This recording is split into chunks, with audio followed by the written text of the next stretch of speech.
Bos-bos, yang memanfaatkan produk viral nggak cuma pelaku usaha baru aja kok, kayak Bos Najla nih.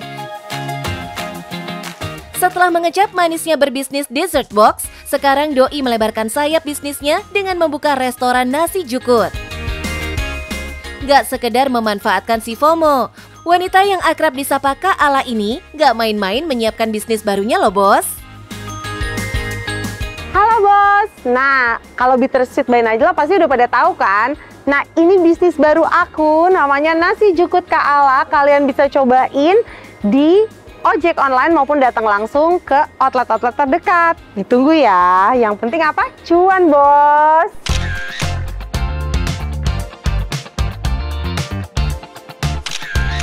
Bos, sosok Najla Farid Bishir memang lekat banget sama bisnis dessert box yang berkembang sangat pesat. Dari seorang ibu rumah tangga yang punya hobi masak, Najla berhasil merintis usaha pertamanya ini dari nol. Nah, setelah sukses di bisnis makanan manis, Najla pun melihat peluang cuan yang menggiurkan dari lini bisnis yang lain. Idenya pun muncul dari ketidaksengajaan. Jadi awalnya tuh aku berpikiran kayaknya Bittersweet yang harus ada bisnis turunannya gitu. Masih di dunia F&B juga. Aku tuh tanya ke tim-tim kantor aku, tim-tim kitchen aku, setiap siang makannya apa sih? Ternyata mereka makannya tuh nasi ayam gitu. Jadi aku tuh kepikiran banget untuk bikin brand satu lagi nasi sama ayam. Tapi kalau nggak ada faktor unique sellingnya kan biasa aja banget kan. Jadi pada suatu hari aku tuh makan di Bandung ada daun jukut itu. Daun jukut yang gurih, enak dan lain-lain. Kayaknya ini harus dibawa ke Jakarta deh. Aku harus coba bikin ini. Dan ternyata alhamdulillah responnya bagus banget. Memang lagi banyak yang terjukut-jukut nih bos. Selada air yang digoreng kering ini emang cocok banget disandingkan dengan lauk khas Sunda. Pertama-tama memang aku bikin di outlet-outlet aku yang ada. Jadi di dalam Bittersweet by Najla itu kan emang ada hot kitchen.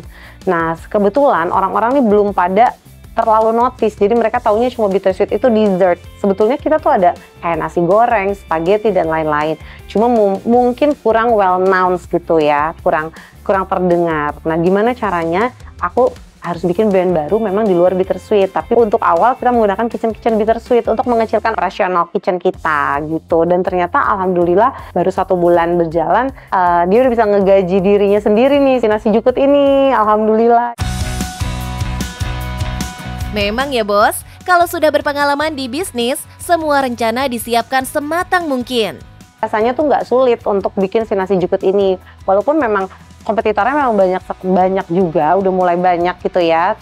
Tapi memang kita punya cara sendiri untuk mengenalkan kepada pasar bahwa jukut kita nih beda dengan yang lain. Bos, belakangan nasi jukut menjadi produk kuliner yang punya peluang cuan menggiurkan. Banyak food vlogger yang mereview, hingga warganet yang berbondong-bondong mendatangi tempat makan jukut di Jakarta.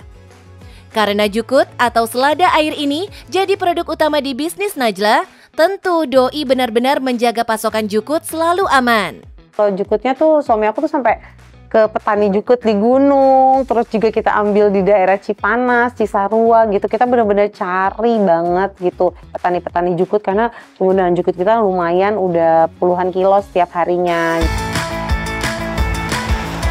Puluhan kilo jukut ini bakal digoreng dengan racikan bumbu khas resto ini. Dengan teksturnya yang renyah dan rasa yang gurih, jukut goreng ini siap jadi pendamping aneka jenis lauk. Hai bos, ini mau kenalin nasi jukut Kak Ala. Di sini ada ayam goreng yang super ngeresep banget, lihat ya. Sampai ke bumbu-bumbunya tuh ngeresep, tuh sampai lepas guys, lihat ya. Ini benar-benar seempuk itu, kita ungkepnya sampai 3 jam. Gak cuma ayam goreng yang super ngeresep, kita juga ada ayam gulai ini buat para Gen Z ya. Nah di sini ada keju yang langsung di-torch di atas ayamnya. Nih, ayamnya itu selebar tangan kita. Oh iya, untuk menjaga kualitas rasa, Najla mengolah semua menunya ini di Central Kitchen loh bos. Biar inventorinya tuh lebih jelas, biar kayak hitung-hitungannya dan lain-lainnya itu semuanya lebih jelas dari satu Central Kitchen, baru kita distribusi kepada seluruh outlet gitu. Karena itu memang yang udah kita kuasai sih ya sebetulnya sistem-sistem seperti itu. Penasaran nggak bos sama harga yang ditawarkan? Paket nasi jukut harganya mulai dari 19.000 sampai 35.000 untuk yang komplit. Nah, karena operasional masih berada di satu lokasi dengan cafe bittersweet, konsumen yang datang untuk dine-in nggak cuma bisa menikmati nasi jukut, tapi juga dessert khas besutan Najla.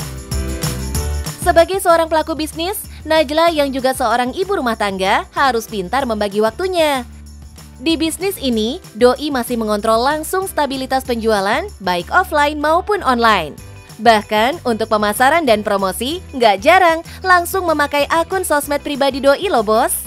Jadi aku kasih lihat prosesnya, aku kasih lihat gimana cara pembuatannya, terus juga aku juga suka bagi-bagi buat makan siang followers aku gitu. Jadi mereka tuh ikut merasakan gitu bertumbuhnya si brand nasi jukut ini gitu. Hari gini, owner emang harus terjun langsung buat marketing dan promosi bos. Nah, untuk kedepannya, Najla sudah menyiapkan banyak rencana di bisnis nasi jukutnya ini. Kayaknya kita kepikiran buat sampai akhir tahun tuh akan menambah outlet yang memang di luar outlet bittersweet seperti yang Mas bilang tadi. Ternyata bisnis nasi lebih mudah dari bisnis dessert gitu. Jadi bisnis dessert kan lebih beragam banget, lebih pusing, bahannya juga mahal-mahal banget kan. Nah kalau di bisnis nasi ini aku ngerasa justru lebih dipermudah gitu ya. Kayak ayam dimasak satu kali udah bisa langsung taruh di freezer gitu. Nanti kita baru distribusikan ke outlet-outlet. Barang waste atau kebuangnya itu lebih sedikit.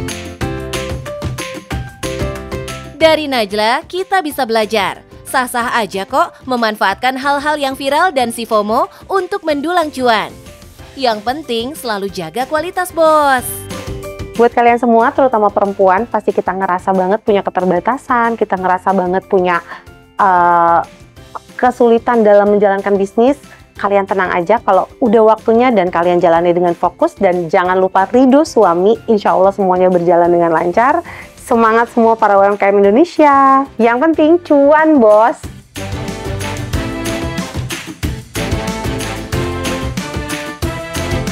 Makanya saya nggak bikin nih di sini wifi Pak. Tujuannya apa? Biar mereka berinteraksi. Udahlah. Sampai sini udah kita minum, kita ngobrol, kita hangout. Di Medan sendiri tuh ada namanya Lapo, kalau di Minang itu namanya Lapau.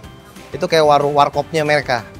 Itu biasanya orang nyari ide atau nongkrong dan sebagainya di situ. Nah, konsep Lapau itulah yang saya mau bawa ke Jakarta.